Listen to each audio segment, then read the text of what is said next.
ಹೇಳಿ ನಿಮ್ಮೂರ ರಾಮಚಂದ್ರಪುರ ಅಲ್ಲಿ ಒಡವೆ ತಗ ಬಂದೆ ನನ್ನ ಬಾಕ್ಸಿಗೆ 2 ಬಾಕ್ಸಿಗೆ ನಮ್ಮ ತಂಗಿ ಒಡವೆ ತೆಗಿಕೊಂಡು ಬ್ರಾಸ್ಲೆಟು 5 ಉಂಗ್ರ ನೆಕ್ಲೆಸ್ ಒಂದು ಗುಂಡಿನ ಸರ ಒಂದ್ ಜೊತೆ ಹ್ಯಾಂಗಿಂಗ್ಸ್ ಒಂದ್ ಜೊತೆ ಓಲೆ ಜುಮ್ಕಿ ಒಂದ್ ಮಾಟಿ ಇಷ್ಟು ಒಡವೆ ಇತ್ತು 270 ಗ್ರಾಮ್ ಒಡವೆ ಇತ್ತು ಬ್ಯಾಗ್ ಊಟ ಮಾಡಕ್ಕೆ ಅಂತ ಹೋದು ನಮ್ಮ ತಮ್ಮಂಗ್ ಕೊಟ್ಟಿ ನಮ್ಮ ತಮ್ಮ ಅದ್ಲ ಹೋಗೇನೆ ಯಾರು ತಗೊಂಡು ಸರಿ ಏನಕ್ಕೆ ತಂದಿದ್ರಮ್ಮ ಅದು ನಾಳೆ ಫಂಕ್ಷನ್ಗೋಸ್ಕರ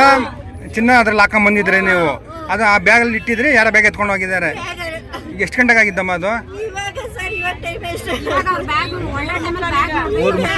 3 ಗಂಟೆ ಟೈಮಲ್ಲಿ ಆಗಿರೋದು ನೀವು 3 ಗಂಟೆಲಿ ಇಟ್ಟಿದ್ರಿ ಬ್ಯಾಗು ನೀವೆಲ್ಲ ಹೋಗಿದ್ರೆ ಬ್ಯಾಗ್ ಇಟ್ಟು ಊಟ ಮಾಡಕ್ಕೆ ಅಂತ ಹೋದು ತಮ್ಮ ಇಲ್ಲಿ ಇದ್ದ ನಮ್ಮ ತಮ್ಮನ ಅವ್ನು ತಂದಿನ ಬ್ಯಾಗ್ ಇಟ್ಟಿರೋದು ನಾನು ಇಟ್ಟಿಲ್ಲ ಬ್ಯಾಗ ನನ್ನ ತಮ್ಮನ್ ಕೈಲಿ ಕೊಟ್ಟೋದೆ ನನ್ನ ಬ್ಯಾಗ ತಮ್ಮ ಏನಂತ ಇದಾರೆ ನನ್ನ ತಮ್ಮ ಈಗಿಲ್ಲ ಇದಾರೆ ನನ್ನ ತಮ್ಮ ಗೊತ್ತಿಲ್ಲ ಅವನಿಗೆ ಬ್ಯಾಗ್ ನೀವು ಬ್ಯಾಗ್ ನಿಮ್ ತಮ್ಮ ಕೊಟ್ಟು ಹೋಗಿದ್ರಲ್ಲ ನಿಮ್ ತಮ್ಮ ಏನಂತ ಕೇಳಿದ್ರೆ ಇಲ್ಲಿ ಇಟ್ಟೆ ಅಂತಾನೆ ಇಟ್ಟಿಲ್ಲಿ ಇಬ್ರು ಕೂತಿದ್ರಂತೆ ಯಾವ್ರಿಗೆ ಹೋಗ್ಬೇಕಂತಿದ್ರಿ ನೀವು ಇವ್ರು ಚಂದ್ರಲ್ಲಿ ತಡ್ಕೇರಲ್ಲಿ ಫಂಕ್ಷನ್ ನಾಳೆ